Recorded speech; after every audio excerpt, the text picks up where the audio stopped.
I'm Isabella, 30 years old and a marketing executive who clawed my way up from nothing. Last year, I married Nathan after a whirlwind romance that felt like a fairy tale. His wealthy family welcomed me with open arms, or so I thought. Then came the family meeting where my mother-in-law Judith stared directly at me and said, "You're family now. Pay your share." She demanded half my salary. "That's only right." My husband nodded in agreement. Before I tell you what happened, next, drop a comment telling me where you're watching from and subscribe if you've ever dealt with entitled family members. Trust me, you'll want to stick around for what I did next. I wasn't born with a silver spoon in my mouth. My parents were hardworking people who instilled in me the value of education and independence. Mom worked 2 jobs as a nurse's aide while Dad drove trucks across the country. We never had much, but they sacrificed everything to make sure I could attend college. Even with their help, I took out substantial student loans and worked 30 hours a week at a coffee shop while maintaining a 3.8 GPA. Every morning started at 4 a.m., making lattes until my first class, then studying until midnight. Weekends weren't for parties. They were for picking up extra shifts and tutoring freshmen for additional income. That grind continued for 4 years straight. After graduation, I started at Bailey Marketing Group as an intern making coffee runs and organizing spreadsheets. I lived in a tiny studio apartment with 3 roommates, eating ramen for dinner most nights so I could make my student loan payments on time. Promotion came because I stayed late, volunteered for the projects nobody wanted, and delivered results that exceeded expectations. 6 years of relentless work later, I became the youngest executive in the company's history. I met Nathan at the annual Marketing Innovation Conference in Chicago. He represented his family's investment firm, Campbell Investments, looking to expand their marketing division. I noticed him during my presentation on digital strategy transformation. While most attendees were taking notes, Nathan maintained unwavering eye contact, a slight smile playing on his lips. During the networking hour afterward, he approached me with 2 glasses of champagne. "Your presentation was brilliant," he said, handing me a glass. "You managed to make ROI metrics sound poetic." Nathan was undeniably charming with his deep blue eyes, perfectly styled brown hair, and tailored suit that screamed old money. His confidence was magnetic, and his attention made me feel special. We exchanged business cards, and he texted me that same evening asking for dinner. Over truffle risotto and expensive wine, conversation flowed effortlessly. Nathan listened intently as I shared my journey, seemingly impressed by my drive. Our courtship was a whirlwind of fancy restaurants, weekend getaways to wine country, and thoughtful gifts. Nathan was attentive, romantic, and seemed genuinely proud of my accomplishments. Yet, looking back, there were subtle red flags I chose to ignore. When I mentioned wanting to save for a down payment on a condo, he laughed lightly and said, "Why worry about real estate when you could just marry into it?" I took it as a joke at the time. 3 months into dating, Nathan invited me to meet his family at their lake house. The Campbell estate was breathtaking, a sprawling property with private beach access and a boathouse bigger than my apartment. His parents, Walter and Judith Campbell, greeted me with practiced warmth that didn't quite reach their eyes. Judith, immaculately dressed in designer clothes with not a platinum hair out of place, hugged me while assessing every inch of my department. "Store outfit. Marketing executive at 30? How enterprising of you," she said. Though I always found corporate careers so exhausting, I chose family instead. Her tone suggested one choice was clearly superior. Throughout the weekend, I noticed how the family operated. Walter controlled all conversations about money. Nathan deferred to his father on every decision. His sister Rebecca and her husband, Daniel, seemed to exist in a strange limbo of financial dependency and reluctant gratitude. Everyone praised the family business like it was a religion. Despite the undercurrents, Nathan proposed 6 months later with a family heirloom ring. "Join our family," he said, "not build a life with me." Still, I was in love and said yes. The wedding was lavish, paid for entirely by the Campbells with minimal input from me or my parents, who felt distinctly out of place among the country club crowd. The first few months of marriage were happy. We moved into a beautiful condo that Nathan owned, or rather was owned by a Campbell family trust. I continued excelling at work while Nathan handled accounts for select family clients. Yet subtle changes began. Nathan started suggesting I didn't need to work such long hours. He questioned my business trips. When my year-end bonus came, he immediately brought up renovating the kitchen with our money. "We should combine all our accounts," he suggested one evening. "That's what married couples do." I hesitated, having always maintained my financial independence. "Maybe we can keep some separate accounts for personal expenses?" His face tightened momentarily before relaxing into a smile that didn't reach his eyes. "Whatever makes you comfortable, sweetheart. We have plenty of time to become a proper family." Looking back, I should have recognized that controlling financial decisions wasn't just a quirk of Nathan's personality. It was the Campbell family business model, and I was their newest acquisition. The first real test of our marriage came 8 months in when Nathan lost his job. The investment firm he worked for, outside the family business, underwent restructuring and eliminated his entire department. I found him sitting in our dark living room one evening, tumbler of whiskey in hand. "They let everyone go," he said flatly, "effective immediately." My heart went out to him. I knew how much he valued his independence from the family business, even if it was largely symbolic. I sat beside him, taking his hand in mine. "We'll be okay," I assured him. "My job is secure, and you're incredibly talented. You'll find something even better." For the first month, I supported him emotionally and financially without complaint. I took on extra projects at work to ensure our income remained stable. Nathan spent his days supposedly updating his resume and networking, though I rarely saw evidence of actual job applications. Whenever I suggested opportunities, he found reasons why they weren't suitable. "That position is beneath my qualifications," or "that company has a terrible culture," became common responses. When his father called offering a position at Campbell Investments, I expected Nathan to continue his stated goal of building his own career path. Instead, he hesitated. "It's complicated," he said when I asked why he wouldn't interview elsewhere. "The family business is going through some transitions. Dad might need my help specifically." Despite my encouragement to explore all options, Nathan grew increasingly resistant to job searching outside the family fold. Meanwhile, our expenses mysteriously increased.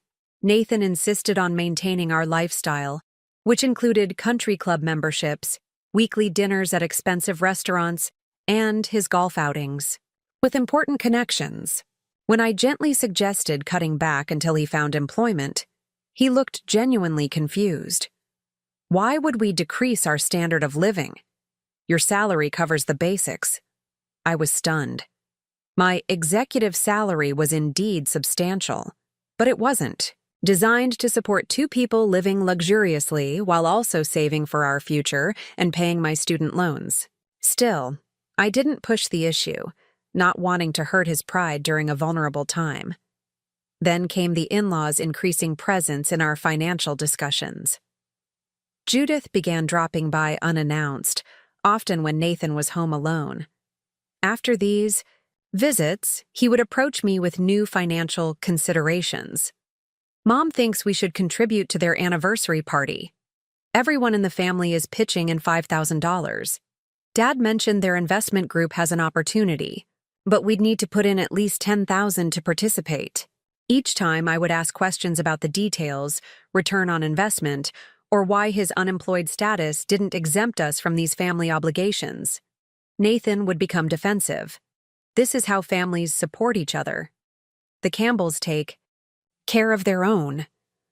My promotion at work should have been purely celebratory. After landing 3 major clients and developing a revolutionary campaign strategy, Bailey Marketing made me Chief Marketing Strategist with a 40% pay increase. I was ecstatic and called Nathan immediately. "That's great, babe," he said, his enthusiasm noticeably muted. "We should celebrate. I'll make dinner reservations at La Maison." That evening, rather than focusing on my achievement, the conversation quickly turned to what my increased salary meant for our future.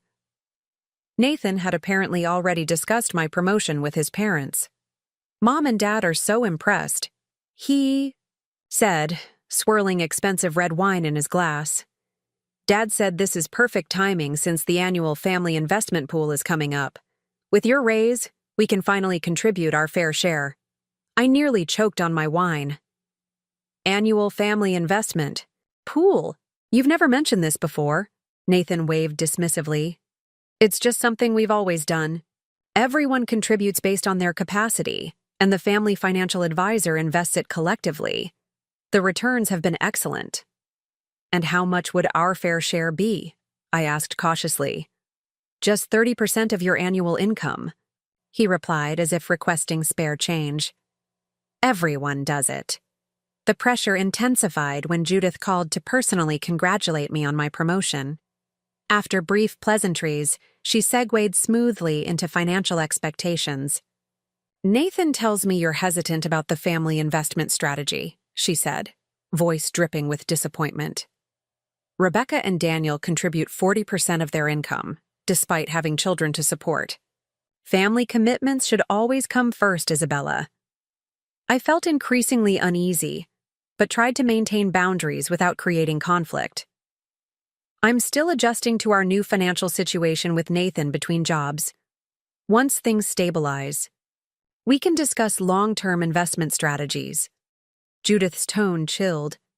"Campbell family members understand sacrifice for the greater good. I thought you shared our values when you married my son."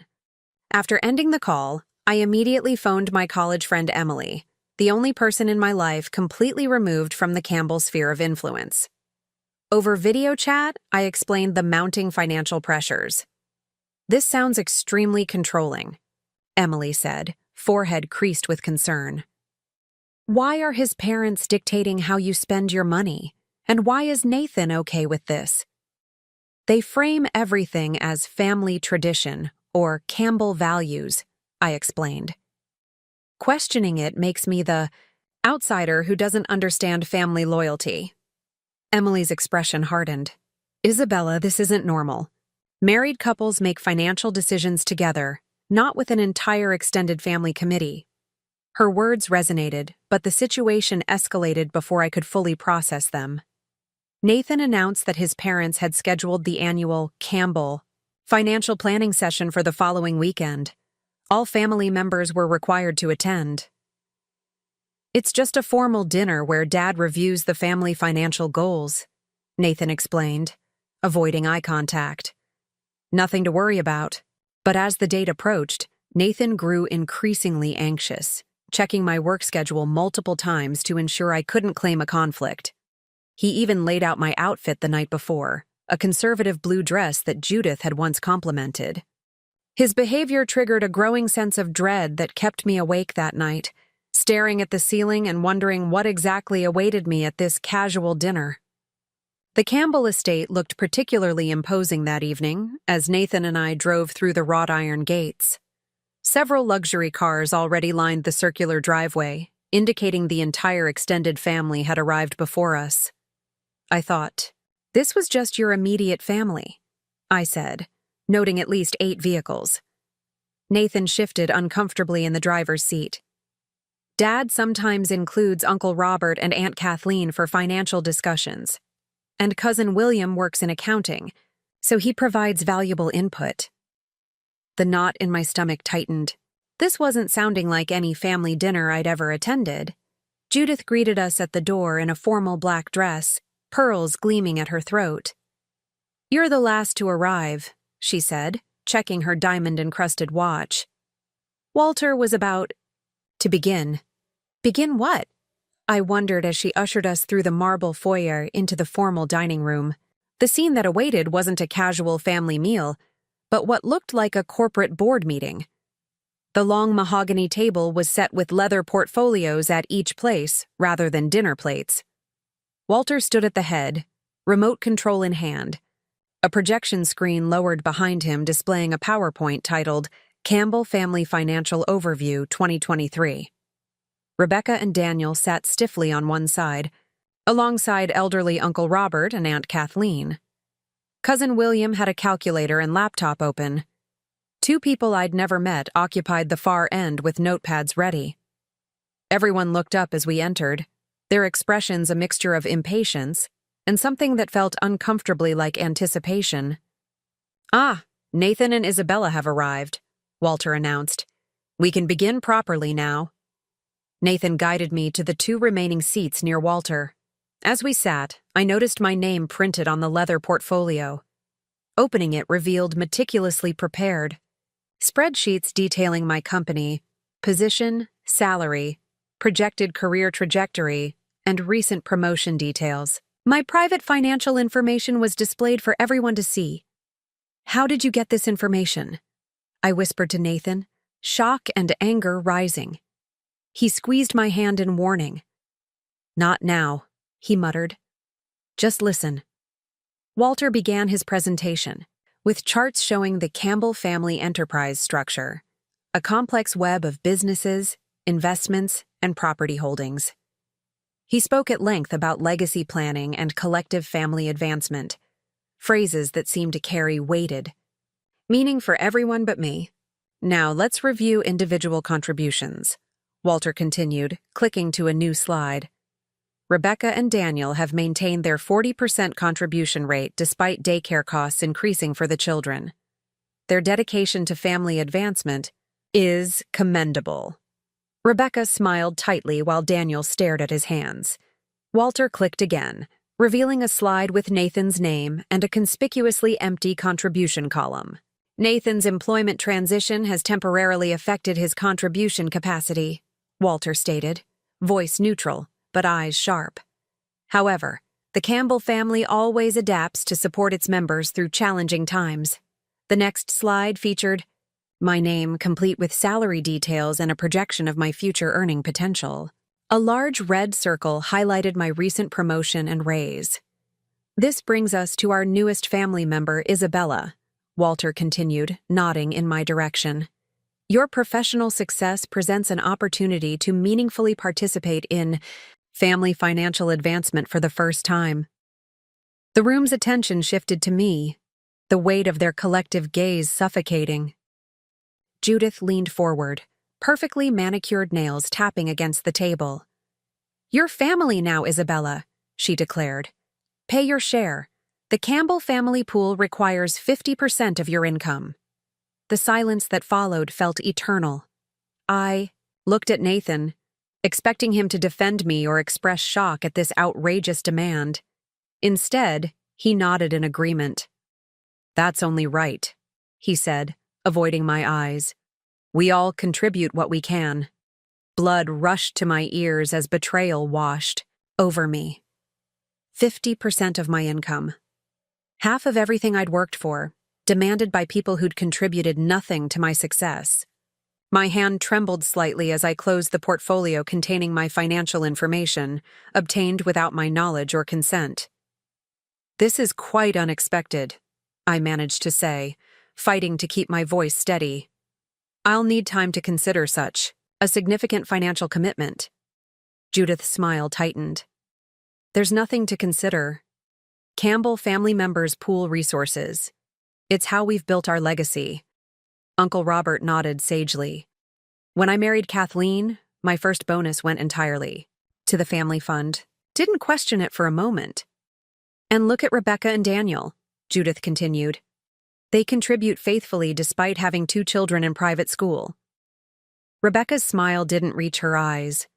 Something in her expression hinted at a deeper story, a resignation that sent a chill through me.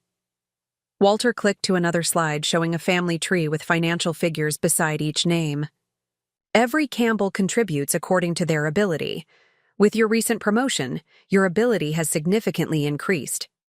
The family business's financial struggles became apparent as Walter continued his presentation. Reading between the lines of corporate jargon, it seemed the Campbell Investments had overextended itself on several ventures. They weren't asking for my contribution, they were depending on it. Nathan placed his hand over mine in what appeared to others as a supportive gesture, but I felt the pressure in his fingers. "Sweetheart, we discussed supporting the family. This is what that looks like." We had never discussed anything of the sort. The room seemed to close in around me as I realized the magnitude of the manipulation at play. This wasn't a sudden decision, but a carefully orchestrated plan, perhaps in motion since Nathan first approached me at that conference. "I need some time to process this," I said finally, surprising myself with how calm I sounded despite the storm raging inside me. "There's nothing to process," Judith said sharply. "This is a family obligation." A moment of clarity struck me as I looked around the table at the expectant faces. This was a test, one designed for me to fail unless I capitulated completely. But I hadn't climbed from poverty to executive leadership by surrendering at the first sign of intimidation. "I understand family obligations," I replied carefully. "But I also believe in thorough financial planning. I'll need to review how this affects our household budget, retirement savings, and my student loan repayment schedule. I'm sure you appreciate the importance of due diligence, Walter." Using his own corporate terminology created a momentary impasse. Walter nodded reluctantly, respecting the language of business if nothing else. "1 week should be sufficient for your review," he conceded. Nathan shot me a warning glance as conversation shifted to other family financial matters. I sat quietly, nodding at appropriate intervals while my mind raced, formulating not just a response but a strategy. They had planned this ambush meticulously. My counter would need to be equally calculated. As we drove home in tense silence, I realized this wasn't just about money. It was about power, control, and whether I would surrender my autonomy to become another Campbell acquisition. Nathan attempted several times to begin a conversation, but I pleaded exhaustion, buying precious time to think. That night, as Nathan slept soundly beside me, I stared at the ceiling and made a decision. I'd give the Campbells exactly what they deserved. A response that would leave them speechless. The morning after the family meeting, I called in sick to work for the first time in my career. Once Nathan left for his recently acquired position at Campbell Investments, I began my counteroffensive.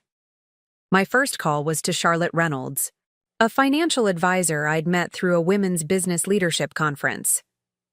Unlike the Campbells' financial team, Charlotte had no connection to my husband's family.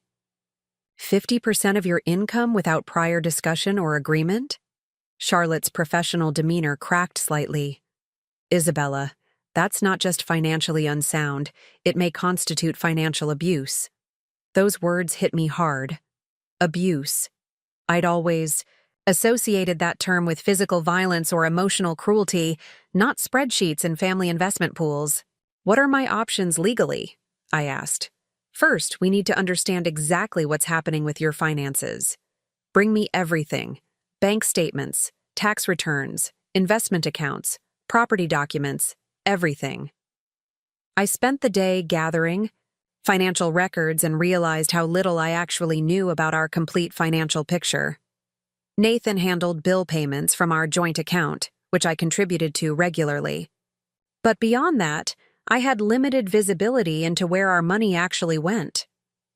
3 days of intensive financial forensics with Charlotte revealed disturbing patterns. Since our marriage, substantial sums had transferred from our joint account to various Campbell family entities. The household expenses Nathan cited to justify increasing my contributions were largely payments to Campbell-owned properties and businesses. More alarming were the credit card statements Charlotte helped me obtain. Nathan had opened several cards in both our names, accumulating nearly $70,000 in debt I knew nothing about. Many charges were for gifts to his parents, family business expenses, and luxury items for himself. He's legally exposed you to significant liability, Charlotte explained. As his spouse, you could be responsible for these debts despite having no knowledge of them. My shock turned to cold anger when we discovered the most damning evidence: emails between Nathan and his parents discussing my career prospects before we even met. Target acquired at Chicago conference, Nathan had written just days after our first meeting. Promotion track looks promising. Estimated value potential exceeds projections. They had researched me, targeted me for my earning potential, and orchestrated our entire relationship as a financial acquisition. Armed with mounting evidence, I expanded my support network cautiously. I contacted Emily, who immediately offered her guest room if needed. I consulted Sandra Miller, an attorney specializing in family financial disputes, who helped me understand my options and protection strategies. At work, I approached my boss, Richard, with a carefully framed version of my situation. I'm dealing with some complicated personal financial matters that may require flexibility with my schedule over the next few weeks. Richard's response surprised me. Isabella, I noticed you've been under unusual stress. If there's anything the company can do to support you professionally during this personal challenge, just ask. His simple kindness nearly broke my composure, but I maintained professionalism. Actually, there is something. Could we temporarily direct my paychecks to a different account? I'm restructuring my banking arrangements. Of course, HR can handle that immediately. With my immediate income secured in a new private account, I continued building my case. Charlotte helped me document every financial transaction since meeting Nathan. Sandra advised me on legally protecting my assets. Emily provided emotional support during late-night calls when the betrayal felt too heavy to bear alone. The confrontation with Nathan came sooner than I planned. He discovered the paycheck redirection when his father called, asking why my contribution hadn't arrived in the family account.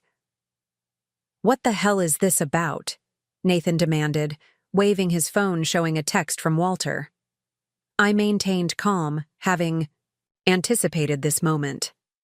"I'm reviewing our financial situation as I mentioned at the family meeting." "There's nothing to review," he snapped. "The contribution is expected, period." "Nathan, you and your family opened credit cards in my name without my knowledge. You've transferred thousands from our joint account to Campbell businesses without consulting me. You researched me as a financial target before we even dated. Which of these would you like to explain first?" His face cycled through shock, anger, and calculation before settling on a condescending smile. "You're being ridiculous. I'm your husband. Financial decisions are my responsibility. Show me where I agreed to that arrangement. This is how marriages work, Isabella. The Campbells have built generational wealth through family loyalty. Your paranoid investigation is embarrassing and shows how little you understand about real family values." His gaslighting attempt was textbook. 6 months ago, it might have worked, making me question my own perceptions. Now, backed by evidence and allies, I stood firm. Marriages work through honesty and partnership, not exploitation. Nathan switched tactics, eyes suddenly brimming with tears. "I'm under incredible pressure from Dad. The family business is struggling. He expects me to contribute, but without your income, I have nothing to offer. They'll cut me out completely." The guilt trip might have worked once, but Charlotte had prepared me for this exact scenario. "That's between you and your father. Using me as your financial solution without honesty isn't partnership. It's parasitic." He stormed out that night to clear his head, which predictably meant running to his parents. I used his absence to secure important documents, back up my evidence to multiple locations, and prepare for the next phase. The following day brought the discovery that completed my understanding of the Campbell family operation. Rebecca, Nathan's sister, called me unexpectedly. "Isabella? It's Rebecca. Can we meet privately? There's something you should know. We met at a cafe far from Campbell territories." Rebecca looked exhausted, the perfect Campbell wife facade cracking, under strain. "You're not the first," she said quietly. "Daniel was targeted the same way because of his family connections to banking. My cousin William's wife Jennifer brought valuable pharmaceutical patents through her research position. Walter identifies profitable people and Judith helps orchestrate the integration." "How many others?" I asked. "At least 5 marriages in the extended family. Once you're financially entangled and emotionally invested, it's nearly impossible to leave without losing everything." Rebecca's information was the final piece of the puzzle. This wasn't just about my income. It was a systematic operation spanning years. This realization finalized my decision about how to respond to the Campbells' demands. 1 week after the original family financial meeting, I requested my own session with the Campbell family. Judith sounded triumphant when I called, assuming my request signaled capitulation. Nathan smugly informed his parents I'd come around to understanding family obligations. I arrived at the Campbell estate dressed in my most powerful executive suit rather than the demure outfit Nathan had suggested. I carried a professional portfolio and a small rolling briefcase. The family assembled just as before, with Walter at the head of the table, ready to ceremoniously welcome me into the fold of contributors. "Isabella has requested this special session to formalize her commitment to family advancement," Walter announced, as I took my position not in the submissive seat beside Nathan, but at the opposite end of the table. "Thank you, Walter," I said, my voice steady and professional. "I appreciate everyone making time for this discussion." I withdrew a laptop from my briefcase and connected it to their projection system with a confidence that momentarily silenced the room. The PowerPoint title slide read, "Financial Autonomy and Partnership Expectations." After careful consideration of the Campbell family financial proposal, I've prepared a comprehensive response, I began, clicking to the first content slide titled, "Financial Independence in Marriage." "Last week you introduced me to the Campbell approach to family finances. Today I'll share my perspective on financial partnership and autonomy." Judith's smile faltered as she realized this wasn't the simple agreement she expected. Nathan shifted uncomfortably, while Rebecca watched with poorly concealed interest. I methodically presented slides defining healthy financial boundaries in marriage, statistics on financial abuse, and legal frameworks protecting individual assets. The family's expressions shifted from confusion to indignation as they realized this was not a surrender, but a counteroffensive. "These academic definitions are irrelevant to family business," Walter interrupted. "We have traditions that supersede conventional arrangements." "I respect traditions, Walter, which is why I've thoroughly examined the Campbell family financial history." I clicked to a slide showing a timeline of the family's business activities, including the strategic marriages Rebecca had confirmed. Nathan's face paled. "Isabella, this is inappropriate." "What's inappropriate is conducting financial due diligence on prospective spouses as acquisition targets," I replied evenly, revealing the email where Nathan had referred to me as a target with value potential. Gasps. Around the table suggested not everyone had been privy to this aspect of the Campbell strategy.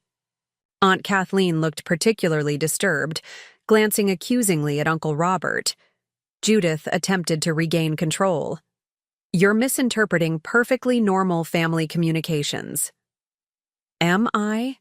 I clicked forward to documentation of the unauthorized credit accounts opened in my name, the systematic transfers from our joint account to Campbell businesses, and the correlation between my promotion timeline and the sudden urgency of family contributions. "This is a complex business arrangement, disguised as family tradition," I continued, "and while I agreed to marry Nathan, I never consented to financial absorption by Campbell Investments." Nathan stood abruptly. "Enough. You're my wife.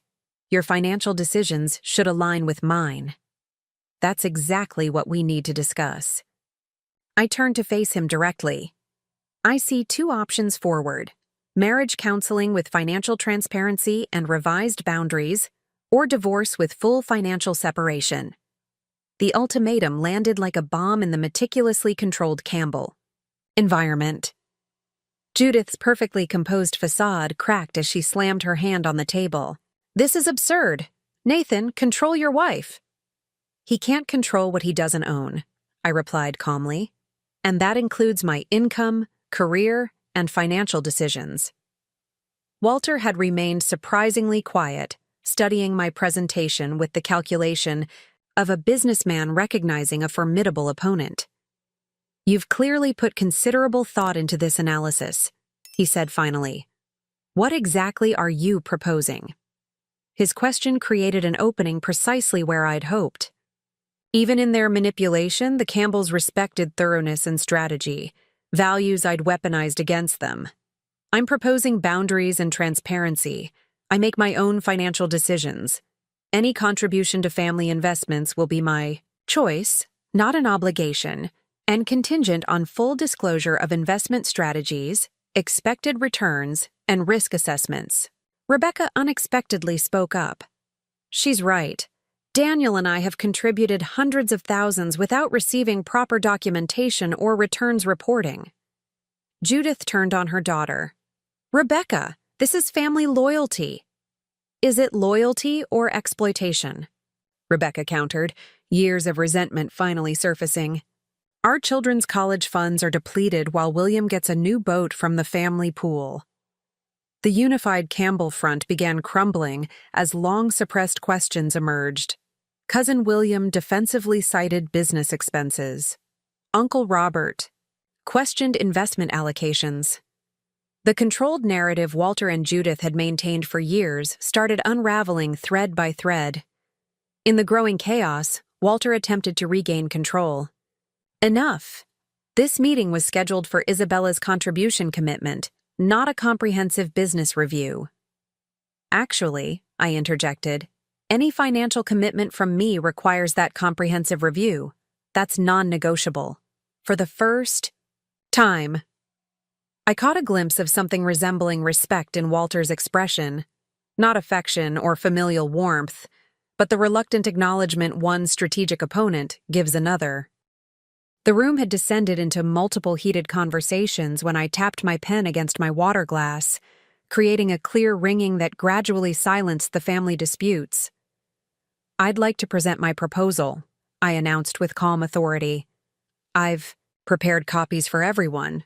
I distributed folders containing my terms, allowing a moment for everyone to review the documents. Nathan frantically flipped through pages, his expression growing increasingly alarmed. "This is outrageous," he sputtered. "What specifically do you find objectionable?" I asked, maintaining professional composure. This external audit requirement. The family business is private," I nodded. "Precisely my point. I'm being asked to invest 50% of my income into a private enterprise with no transparency, governance, or accountability. No financial advisor on earth would recommend such an arrangement." Walter studied the document more carefully than the others. "You're offering to contribute 15%, contingent on a complete external audit of Campbell Investments and quarterly performance reports?" "Correct.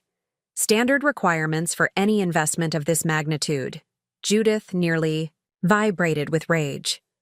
"We don't need your 15% with these insulting conditions. This family has managed its affairs privately for generations." "That's your choice," I agreed smoothly. "My terms are non-negotiable if you want access to any percentage of my income." Nathan attempted damage control. "Isabella is just being cautious. We can negotiate the percentage without the audit requirement." "Actually, we can't," I replied, turning to my next slide, "because an audit would reveal some concerning patterns I've already identified." The slide displayed a simplified analysis of Campbell Investments' cash flow, highlighting irregular tax structures and questionable accounting practices I'd pieced together from Nathan's carelessly accessible laptop and documents Rebecca had provided. "These patterns suggest potential tax irregularities that an audit would examine more thoroughly," I explained. "Nothing definitively illegal based on the limited information available to me, but certainly questions regulatory authorities might find interesting." Walter's face remained impressively neutral, but a muscle twitched in his jaw. "You've overstepped, Isabella." "Have I? Or have I simply conducted the due diligence any prudent investor would before committing substantial funds? The same diligence the Campbell family apparently performed on me before Nathan initiated our relationship." This pointed reference to their calculated targeting hit its mark. Nathan's eyes darted nervously between me and his father. The power dynamic visibly shifting. Judith's composure finally shattered. "This is precisely why we vet potential spouses, to prevent gold diggers from threatening the family structure." "Gold digger," I repeated with genuine amusement. "I'm the one refusing to hand over my income. Your son married me for my earning potential after your family researched my career trajectory. Which of us is mining for gold, Judith?" "We protect family interests." Jennifer questioned things too. "And look where that got her divorce settlement." "Nothing!" Judith's outburst revealed more than she intended. Nathan tried desperately to regain control. "Mom, please. Don't. Mom, please me. Your father expects results. The Madison property development needs capital. Your contribution quota comes from somewhere, and if not her salary, then where?" The room fell silent as Judith's meltdown inadvertently confirmed everything. Walter closed his eyes briefly. Decades of careful manipulation exposed by his wife's emotional outburst. Walter finally spoke, his voice measured. "Perhaps we should adjourn to consider Isabella's proposal." "There's nothing to consider," I replied. "My terms stand. 15% contribution with full transparency and external audit, or 0% with complete financial separation between me and all Campbell family entities." Nathan turned to me, desperation evident. "Isabella, be reasonable. You're my wife." "Yes, I am. Not a Campbell acquisition. Not an asset to be liquidated for family benefit. Your wife, supposedly your partner, and partners don't exploit each other. We can work this out privately," he pleaded. "Like you worked out those credit card accounts privately? Or the transfers from our joint account?" I maintained steady eye contact, refusing to be manipulated by his practiced charm. Walter cleared his throat. "Isabella, would you be willing to continue this discussion with just myself and Nathan? Perhaps we can find a compromise." "There's no compromise on financial autonomy, Walter. My boundaries aren't negotiable, only the specific terms of potential investment if those boundaries are respected." Walter's business instincts recognized the immovable position I'd established. "I see." Rising from my seat, I gathered my materials methodically. "I'll leave you to discuss as a family. Nathan, I'll be at Emily's tonight. You have my proposal. The choice is yours. Respect my financial autonomy, or proceed with separate lives." Nathan looked genuinely panicked for the first time. "You're giving me an ultimatum?" "I'm giving you clarity, something your family never gave me." I closed my briefcase with finality. I refuse to be another Jennifer, Rebecca, or Kathleen, gradually stripped of independence to fuel the Campbell machine. The mention of these names, these women whose financial autonomy had been systematically dismantled, visibly impacted the room. Uncle Robert glanced guiltily at Aunt Kathleen. Rebecca sat straighter, something like hope crossing her features. "This family has confused control with connection, exploitation with loyalty," I continued. "I won't participate in that confusion any longer." With that, I walked out, leaving behind a tableau of shocked faces. No one tried to stop me as I crossed the marble foyer and stepped into the evening air, drawing my first full breath in what felt like years. In my car, hands slightly shaking from adrenaline, I texted Emily that I was on my way. Whatever happened next, I had reclaimed my agency. The Campbells could keep their dysfunctional financial empire. I would keep my hard-earned autonomy. The days following my confrontation with the Campbell family were surprisingly peaceful, despite the upheaval. I stayed at Emily's apartment, sleeping better on her lumpy guest futon than I had in months in my luxury condo. The weight of navigating, Campbell expectations had been exhausting in ways I hadn't fully recognized until freed from them.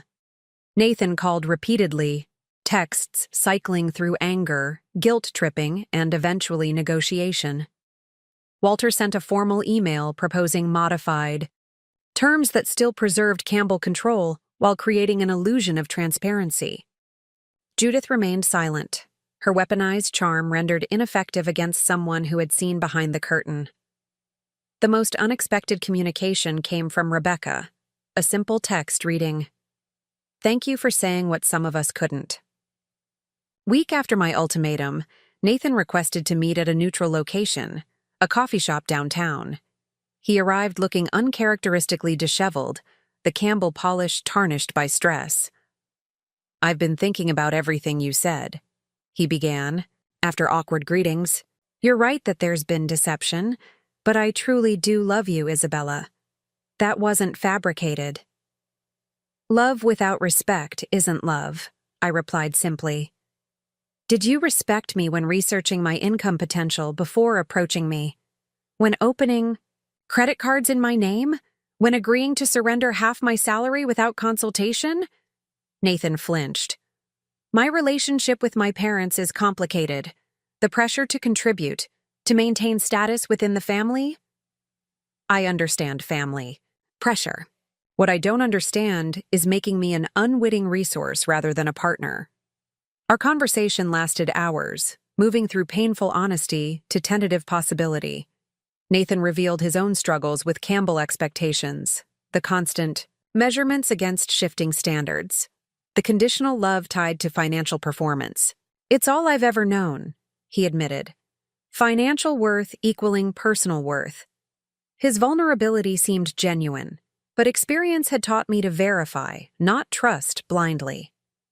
If we have any chance moving forward, we need complete financial separation for at least 6 months, weekly couples counseling, and your commitment to establish boundaries with your parents. Nathan agreed to all terms, though whether from genuine change or temporary accommodation remained to be seen. Time would tell if he could truly extract himself from toxic family patterns. The professional fallout was minimal, to my relief. My boss Richard was supportive, even implementing company-wide financial wellness seminars after I shared a sanitized version of my experience. My performance remained excellent, perhaps even improved without the constant drain of Campbell machinations. More surprising was the aftermath within the Campbell family itself. My stand created fissures that widened into significant cracks in their unified front. Rebecca and Daniel implemented their own financial boundaries, reducing contributions and requesting documentation. Aunt Kathleen began questioning long-accepted family financial traditions. The carefully constructed hierarchy Walter and Judith had maintained for decades began wobbling under scrutiny. Walter ultimately respected my terms, though not from ethical awakening but pragmatic recognition of potential legal and regulatory consequences if I shared my findings more widely. Our interactions remained strictly businesslike on the rare occasions we met. Judith never forgave what she perceived as betrayal of family loyalty. To her, my boundary setting represented a fundamental character flaw rather than healthy self-protection. Her disapproval became a strange badge of honor, confirmation I'd disrupted a system that shouldn't have existed. The most meaningful development came 6 months after my confrontation. Rebecca invited me to lunch, bringing her friend Jennifer, the pharmaceutical researcher Judith had inadvertently mentioned during her outburst. "Your stand inspired me to rebuild," Jennifer explained. "I lost nearly everything financially when I divorced William, but hearing how you confronted them gave me courage to fight for my patent rights." This connection led to an informal support network for others affected by financial control dynamics, not just within the Campbell sphere, but beyond. We shared resources, recommended financial advisors and attorneys, and provided emotional support during difficult transitions. Nathan and I rebuilt slowly, testing the foundations of honesty and respect. Sometimes I wondered if the charming man I fell for was real or performance, if genuine change was possible after lifelong conditioning. Those questions remained partially unanswered. Our relationship a continuous work in progress, rather than a neatly resolved narrative. The most profound change occurred within me. Growing up with limited means had made financial security precious, something to protect at all costs. The Campbell experience taught me that true security comes not just from money, but from autonomy, transparency, and genuine partnership. I realized that wealth without agency is another form of poverty. Prestigious addresses and luxury brands mean nothing if you've surrendered your voice in the process. The appearance of affluence often masks insidious control, golden handcuffs that tighten so gradually you don't notice until they're locked. Today, I protect my financial independence, not from fear but self-respect. I contribute to joint expenses and investments with Nathan based on clear agreements and transparent accounting. Our financial discussions might seem excessively documented to outsiders, but that structure has rebuilt trust between us. My experience changed how I mentor younger women in my industry as well. Beyond career guidance, I emphasize financial literacy, boundary setting, and recognizing manipulation tactics. Your earning potential belongs to you first, I tell them. Partnership means shared decisions, not surrendered autonomy. Sometimes I reflect on how close I came to being absorbed into the Campbell system. One moment of weakness, prioritizing peace over protection, could have locked me into their carefully constructed machine. The love I felt for Nathan nearly blinded me to the slow erosion of my independence. The most important lesson wasn't about money management, but recognizing that true family supports your growth rather than exploiting your success. Family isn't measured by what you contribute financially, but how you're valued completely, unconditionally. Have you ever felt pressured to compromise your financial independence for relationship harmony? Leave a comment sharing your experience. If this story resonated with you, please like and subscribe to hear more journeys of reclaiming personal power. Share this with someone who might need permission to establish their own financial boundaries. Remember, your value isn't measured by what others can extract from you, but by the boundaries you have the courage to maintain. Thank you for listening to my story.